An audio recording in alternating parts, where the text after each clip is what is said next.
वहिनीला चहा हवाय, मॉमना चहा, डॅडना चहा, राजकुमार दादाला चहा, सारंगला चहा, पण तो तू नेऊन द्यायचा आहे अशी त्याची ऑर्डर आहे. आणि सोहमला कॉफी आणि ताराला तिच्या आईपासून सुटका. काय? ही सगळ्यांना विचारायला गेले की कोणाला काय काय हवंय, तर सगळ्यांनी आपापले डिमांड सांगितले, पण ताराने ही डिमांड सांगितली. बट ताराचं राहू दे, ताराचं मी बघते, पण बाकीच्यांची ऑर्डर मी तुला दिलीये ते तुम्ही बघून घ्या. सावली, तुला काही हवंय? नको. अमृता वहिनी, तुला काही हवंय? नाही, पण असं का विचारतेस तू? आम्हाला काही हवं असेल तर आम्ही घेऊ स्वतःहून. धन्यवाद.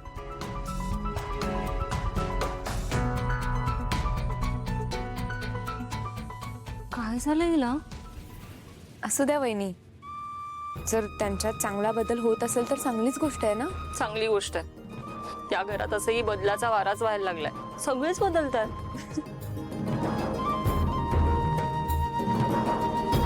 I am so proud of you. तुला फायनली रोल मिळाला. चल सगळ्यांना सांगूया. चल. नाही नाही नाही, आता नको सोहम. अगं उलट आनंदाची गोष्ट आहे ना, सगळ्यांना सांगितलं पाहिजे.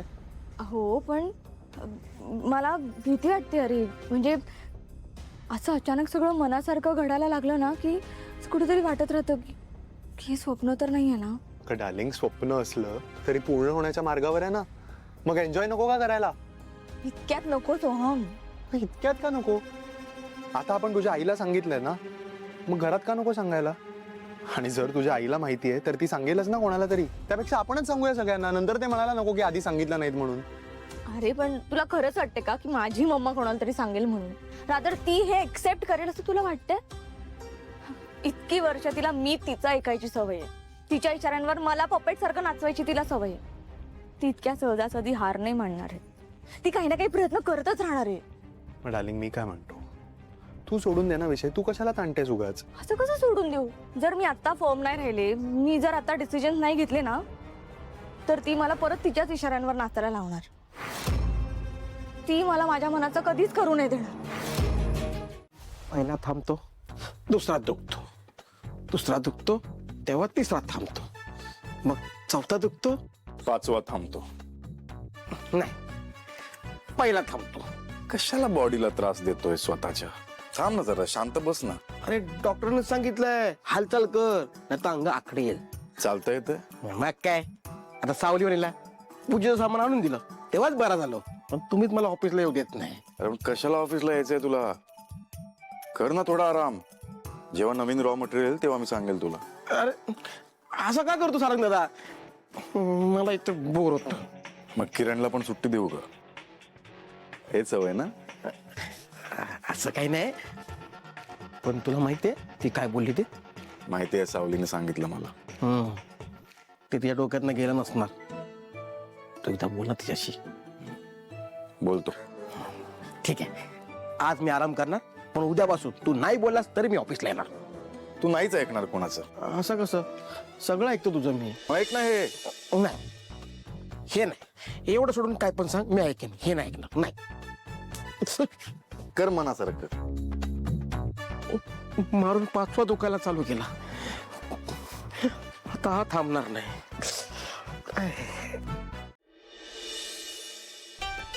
वहिनी, मी पूजाच केली नाही अजून. तुला ऑफिसला जायला उशीर होतोय ना, एक काम कर, तू निघ, मी करेन आज पूजा. नाही नाही, मी आज ऑफिसला जाणारच नाहीये. का? असंच नाही जाणार. असंच म्हणजे? बरं बाई, नको जाऊस. सावली, हे आले होते का ग पैसे द्यायला? आणि दिले का त्यांनी पैसे? हो, दिले त्यांनी पैसे, पण मला नाही आवडलाय वहिनी त्यांनी पैसे दिले ते. का? व्यवहाराच्या ठिकाणी व्यवहार झालाच पाहिजे. बरोबर आहे तुमचं, पण भावाभावांमध्ये कसला व्यवहार आलाय हो? आणि तुम्हाला माहित होतं, मग तुम्ही आधी का नाही थांबवलं त्यांना? मी का थांबवेन? उलट तुला सांगू, त्यांच्यातला स्वाभिमान जागा झालाय बघून मला खूप बरं वाटतंय. खरंच खूप बदललेत ते, आणि त्यांचं हे बदललेलं रूप बघून मला खूप छान वाटतंय. तरी वहिनी, सारंग सर कोणी परखे आहेत का? आणि भावाने केलेल्या मदतीची कोणी परतफेड करतं का? सावली ही परतफेड नाहीये. घेतलेले पैसे परत केले, केलेल्या मदतीची परतफेड नाही. कळलं? शब्दात पकडलात तुम्ही मला. आणि तुला सांगू, आई जोपर्यंत ह्यांचा स्वीकार करत नाहीत ना तोपर्यंत हे असंच सुरू राहणार. आता आपल्या घरात इतके बदल होत आहेत, मला खात्री आहे तिलोत्तमा मॅडम सुद्धा राजकुमार सरांचा लवकरात लवकर स्वीकार करते.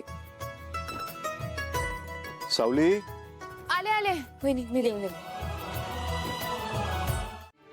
तुला काय वाटतंय, तुझी मनस्थिती काय, मी समजू शकतो.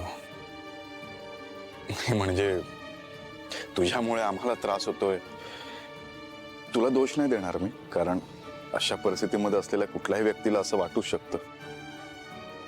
पण तू एक गोष्ट विसरतीयस.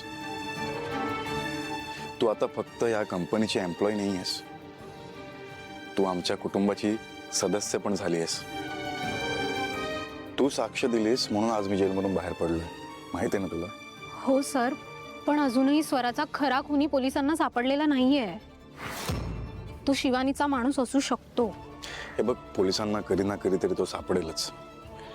पण तू शिवानीच्या भीतीने नोकरी नको अगं सोडू. आपण कुणालाही घाबरून आपलं जगणं बदलायचं नसतं. सरपंच साहेब, तुम्ही नमस्कार साहेब. नमस्कार, कसे आहात? साहेब, एक मोठा प्रॉब्लेम झाला साहेब. काय झालंय? हो साहेब, त्या बायकांनी परत जंगलात जाणं बंद केलंय.